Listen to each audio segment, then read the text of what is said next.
on recommence, c'est pas grave. Ok, merci. Donc, ici, voilà. Oui, donc, on a... On a l'eau salée qui représente toutes les larmes que le peuple a versées dans le désert.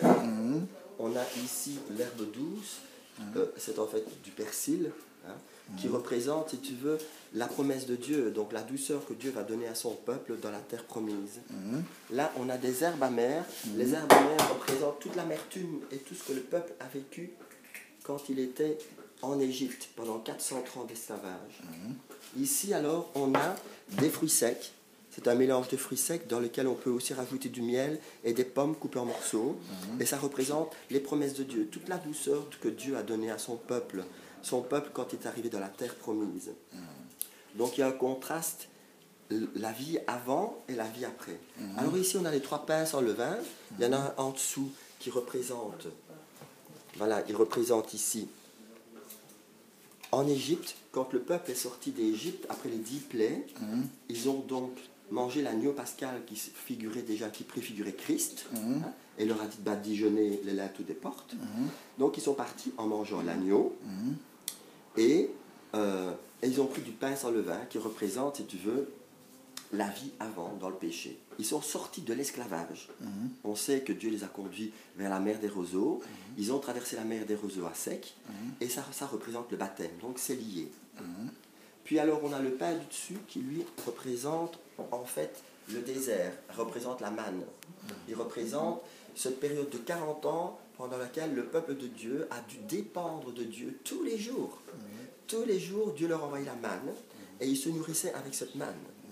Donc, si tu veux, quand on prend le pain du dessus, on se rappelle que notre désert à nous aussi est là et qu'on doit dépendre de Dieu tout le temps, dans tout ce qu'on fait. Donc, on prend ce pain pour se rappeler que le peuple juif l'a vécu et que nous aussi. Et alors, le pain du milieu, qu'on va découvrir tout à l'heure, c'est Christ. Christ a pris ce pain et il a dit « Je suis le pain de vie, celui qui est caché. Je suis le pain de vie, celui qui mange ce pain vivra. » Et il a pris donc le sang, qui est le jus de raisin, ici, et il a dit « Je donne mon sang pour vous. » Voilà, donc quand on prend le pain du milieu et quand on prend le sang, on conclut une alliance avec Christ. Et pour ça, il faut être baptisé, parce qu'il faut passer par les eaux du baptême pour pouvoir justement participer à la table du Seigneur. Amen. Amen. Et les œufs? Et les œufs, alors, les œufs signifient aussi...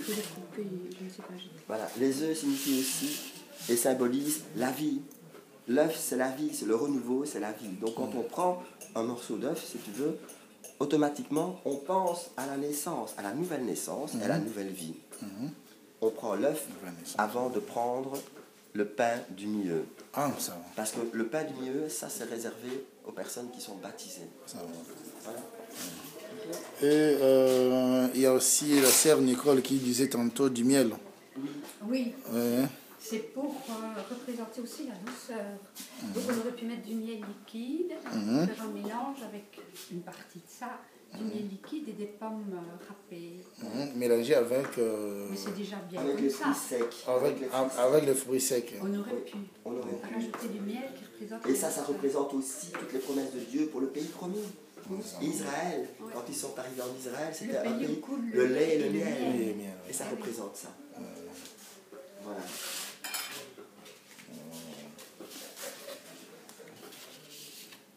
Ah oui, est-ce qu'on a besoin de mettre le collant finalement? Ça va tenir, oui. Oui. Ça va tenir. Ça va tenir, je crois. Vous avez fini? Oui. Donc, j'arrête ici.